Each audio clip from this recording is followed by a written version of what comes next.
Hey, Rebel Rouser, I'm Alan Voivod, and this is Star Wars 7x7, your daily dose of Star Wars joy.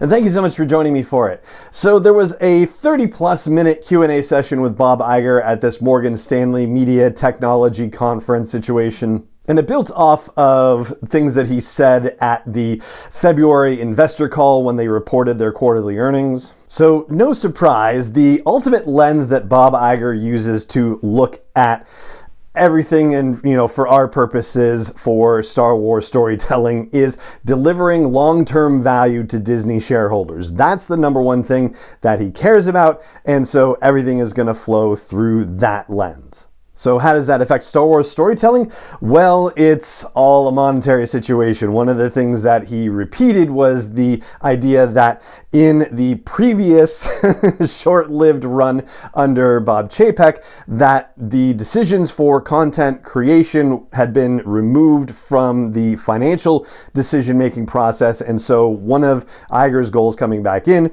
was to reconnect that process so the creation of content was tied to the money that it would make and the cost to make it. One of the things he talked about was how the cost of production is increasing, and significantly, according to him. I don't know if you or I would necessarily have a sense of what that means and what is significant versus just the normal cost of doing business, but according to him, it's significant. Another thing he talked about was his belief that the pricing for Disney Plus was too low out of the gate. He didn't say it was too low. He said it was too aggressive. It's corporate speak, right? So he's looking at pricing strategy going forward, and he's also looking at how they do with the new ad tier that's been released for Disney Plus. Another thing he's looking at, which is kind of related to the cost of production, is how much content they actually need to add to Disney Plus on a regular basis for it to still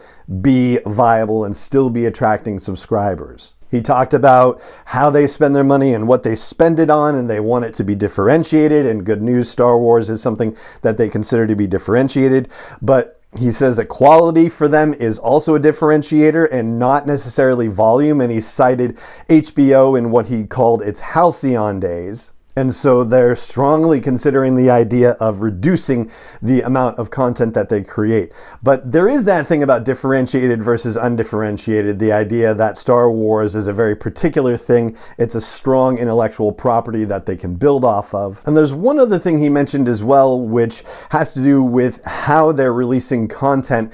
And it's actually really a fascinating insight. He talked about the TV show Abbott Elementary and how on broadcast, when it's on ABC versus when it's on Hulu, that the audiences are entirely different, that there's a 30-year age gap between the general audience for the show on one platform versus another. And so it's making him think differently about whether things have to be exclusive to Disney Plus, or if they will have maybe another audience available for it and another way to generate revenue for it if they put content on multiple platforms. So what does this mean for Star Wars storytelling? I mean, on the one hand, it sounds like they look at Star Wars storytelling and say, hey, this is one of our good, strong moneymakers. We do need to invest in Star Wars storytelling. That would be good for us. But everything else he's saying, that they have to get a grip on the rising cost of production, that they want to reduce the amount of content that they create, that maybe they're creating too much content and they can still have the content on Disney Plus and still maintain subscribers without necessarily producing as much, and maybe they can put content in more places to make more money off of it. It really sounds like they are pumping the brakes in terms of content production overall, which would mean Star Wars storytelling also in specific. And what we've learned over the last couple of years is that the release dates for Star Wars storytelling can definitely be fluid. I mean, The Bad Batch was initially supposed to come out in September of 2022, and it was pushed to January of 23.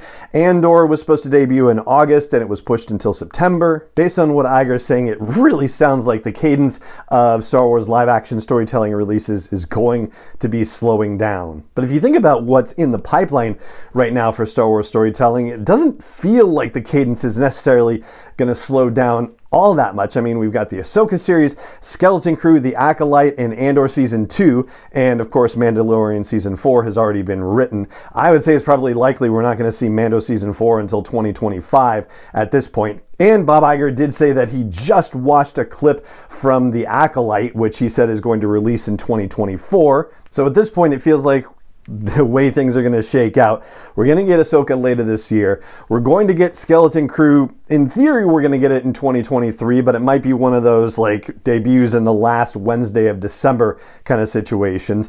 And then we'll have Acolyte and Andor in 2024, Mandalorian Season 4 in 2025, and then, yeah, maybe the slowdown begins from there. Hopefully we'll get to learn a lot more about their live action storytelling plans at the Lucasfilm Studios showcase that's happening at Star Wars Celebration on Friday morning, the 7th. But yeah, for now, it looks like, yeah, it's going to start drawing up a little bit. But that's my take on it. What do you think? Let me know in the comments on YouTube or at the blog post for this show's episode at sw7x7.com. That's right there is going to do it for this episode of the podcast. It just remains for me to say thank you so much for joining me for it as always, and may the Force be with you wherever in the world you may be. 7x7 is not endorsed or sponsored yet by Lucasfilm Limited, Disney, or 20th Century Fox, and is intended for entertainment and information purposes only. Star Wars, the Star Wars logo, all names and pictures of Star Wars characters, vehicles, and any other Star Wars-related items are registered trademarks and/or copyrights of Lucasfilm Limited, or their respective trademark and copyright holders. May the Force be with them. All original content is copyright 2021 by Star Wars 7x7. We hope you love it.